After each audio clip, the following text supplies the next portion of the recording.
জেঠু সৃজনকে মশলার দোকানে বসতে দিয়ায় ঈশার ক্ষোভ গিয়ে পড়ল জেঠুর উপর। হ্যাঁ বন্ধুরা, নিমফুলের মধু সিরিয়ালে আজকের পর্বে তোমরা এরকমটাই দেখতে পাবে।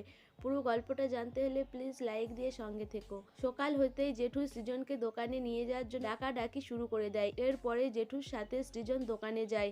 জেঠু সেখানে গিয়ে সৃজনকে ভালো করে কাজকর্ম বুঝিয়ে দেয়। এদিকে অয়ন আর মৌমিতা সৃজনকে দোকানে যেতে দেখে তাদের খুব রাগ হয়। তারা বলে সৃজনকে ওই দোকান থেকে তাড়িয়ে ছাড়বো। এরপরে মৌমিতা বলে চলো আমরা সকাল সকাল একবার ঈশার কাছে ঘুরে আসি, ঈশার কাছ থেকে বুদ্ধি নিতে হবে।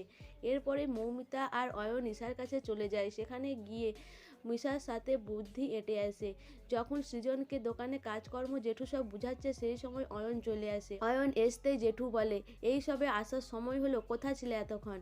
অয়ন বলে আমার কাজ ছিল। এরপর সৃজনকে দেখে অয়ন মনে মনে রাগে ফুঁসতে থাকে। সে বলে ঈশার কাছে গেলাম, কোনো কাজ হলো না। ঈশা তো নিজেই বলছে তার মাথায় কোনো বুদ্ধি আসেনি, তাহলে আমাদের মাথায় বুদ্ধি আসবে কি করে? এদিকে ঈশা রনিকে জেলে খবর দিতে চলে যায় যে পর্ণার গুডাউনে আগুন লাগার কারণে এখন সৃজনকে মশলার দোকানে বসিয়েছে পর্ণা।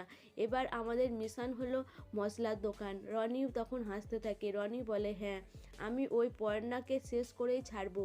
ও কি ভেবেছে যে সৃজনকে বারবার দাঁড় করাবে, আর সেটা ও পারবে না। আমরা সৃজনের সিডারা ভেঙে দেবো যাতে কোনোদিনও ও উঠে না দাঁড়াতে পারে। ও কোনোদিনও কোনো কাজে সফল হবে না। এদিকে সৃজন মন প্রাণ দিয়ে কাজটা করার চেষ্টা করে। দুপুর হয়ে যাওয়ায় জেঠু আর অয়ন বাড়িতে খেতে যায়।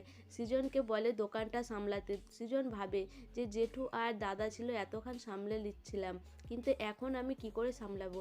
সেই সময় একজন মহিলা আসে সৃজনকে জিরে গুঁড়ো চায়ে। সৃজন তখন জিরে গুঁড়োর বদলে ধনে গুঁড়ো দিয়ে দেয়।